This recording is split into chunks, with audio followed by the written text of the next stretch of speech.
Sekarang kita tunggu kuliah Rocky Guru. Saya nggak kasih kuliah, saya kasih nilai akhir aja. Oke, ya sensasi ada, tetapi di dalam sensasi orang berupaya untuk memanfaatkan diksi itu demi kepentingan power yang sedang dia miliki. Andre tadi pakai diksi itu untuk merayakan bahwa Prabowo akan jadi presiden. Ya nggak ada urusan dengan itu tuh. Ada yang mulai dengan semacam sifat apologetik terhadap istilah itu tuh. Lalu saya yang lain saya nggak sempat dengar. Pak Yusuf Kala mengambil risiko dengan menafsirkan bahwa cawe-cawe itu adalah campur tangan yang buruk yang tidak diperlukan. Walaupun Pak Yusuf Kala bikin referensi bahwa itu menurut temennya, kira-kira begitu kan. Supaya aman itu. Ya dua teman ini yang bertengkar.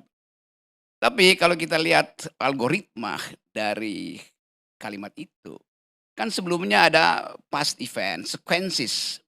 Mulai dari Projo mempromosikan 3 periode, lalu ada soal Muldoko mau merampok Partai Demokrat, lalu ada soal 3 periode sistem tertutup, macam-macam di situ tuh. Nah, orang tidak mungkin merumuskan sesuatu di luar grammar itu. Jadi istilah cawe-cawe itu semacam konklusi dari peristiwa itu. Itu yang masuk di benak publik. Jadi publik menganggap, oh cawe-cawe akhirnya diakui oleh Presiden Jokowi sebagai dia mau main curang.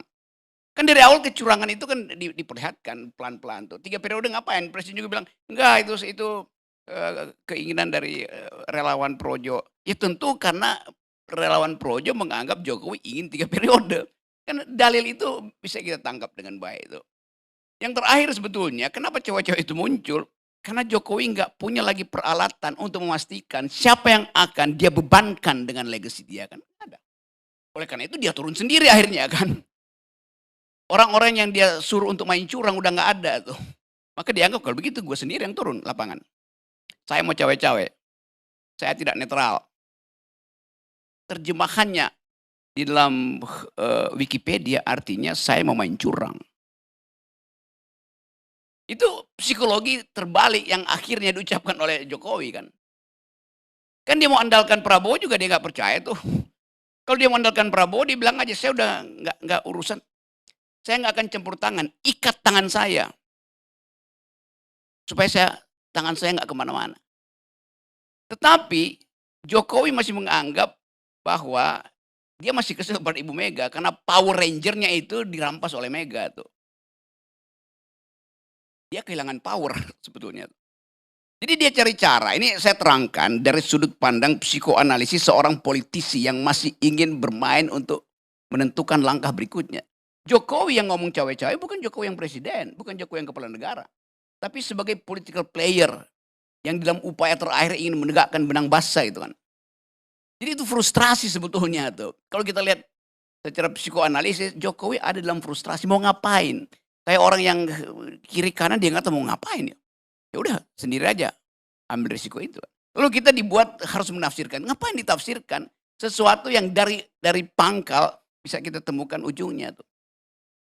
Lalu ya pastilah adik akan ya ada yang sukses karena itu sukses itu mesti dia wariskan.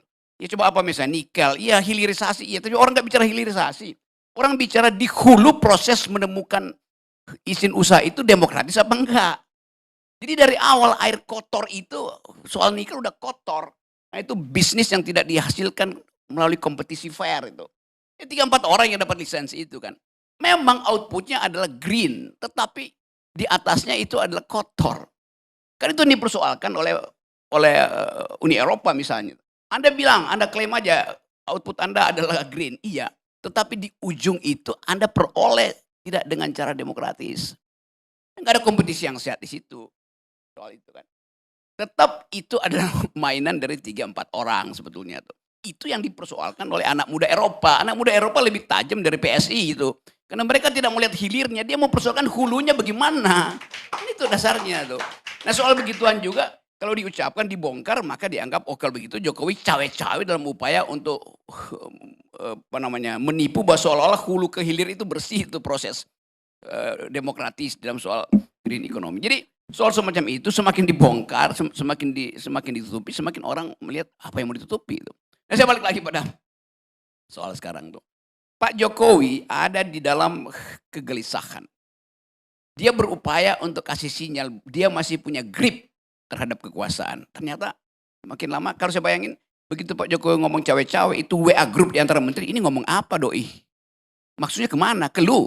Saya bilang, ini targetnya kemana?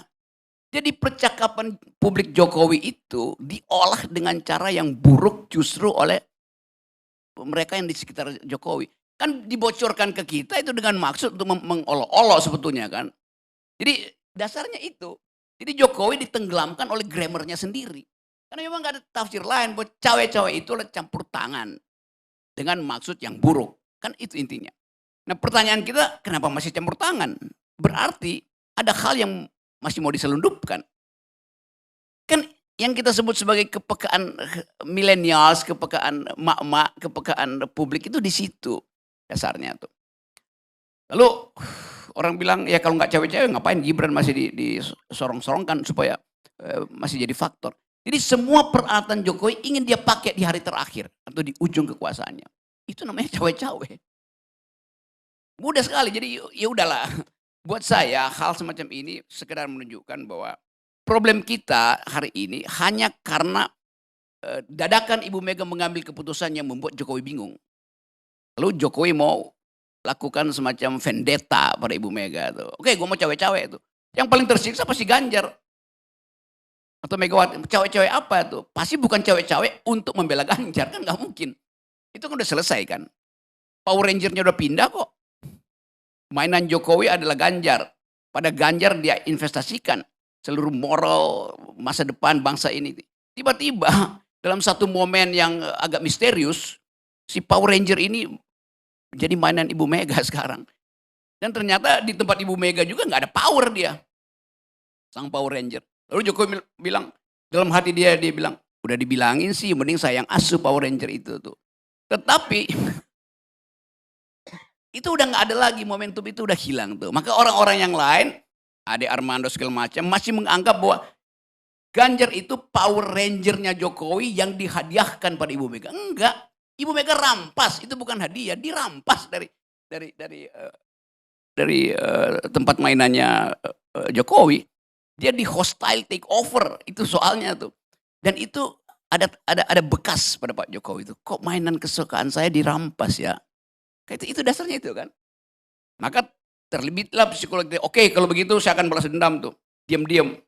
Segala macam cara dibikin. Tapi di ujungnya dia lihat juga, ya susah juga cara balas dendam.